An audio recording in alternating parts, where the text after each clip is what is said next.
This really happened to me. I was in my early 20s riding my bike out to Mukho Port to Kungwando. After doing some fishing, I decided to head back home. As on a motorcycle, I took the winding national roads instead of the highway. I left around sunset, but before I knew it, the night had fallen. It was late, and I was riding faster than usual. But something strange happened. Even though I'd taken this road many times before, that night, it felt like I was being pulled elsewhere. I don't know why, but I suddenly took a different path, like something lured me in. Maybe I just wanted to get home a little faster. Back then, GPS on phones wasn't a thing, so I kept riding through unfamiliar roads and soon found myself on a 2-lane mountain road. It was paved, but the rain had started to fall. I had to slow down.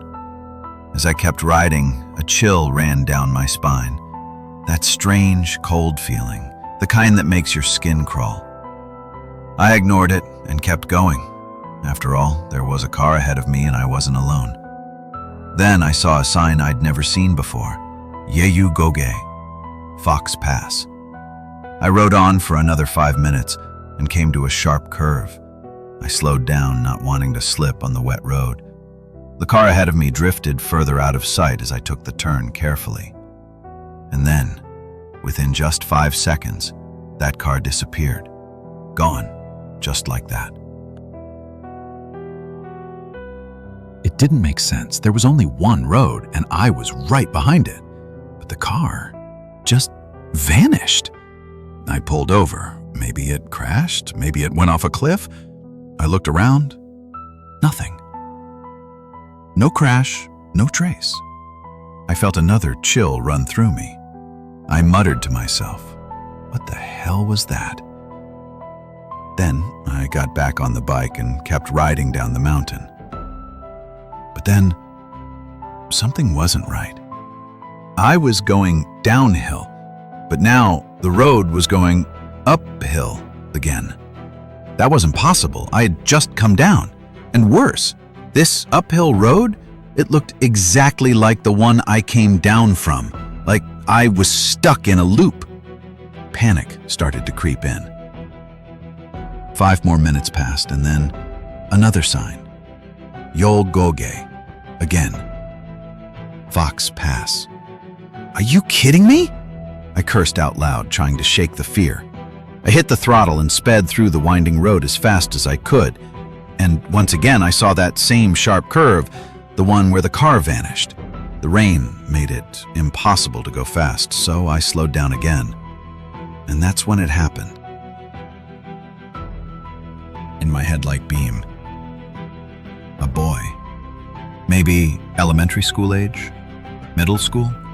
He was just standing there, staring straight at me, right in the middle of the road. One of his hands was behind his back like he was hiding something. It was pitch dark. No houses, no lights, just trees and mountains. Why the hell would a kid be here?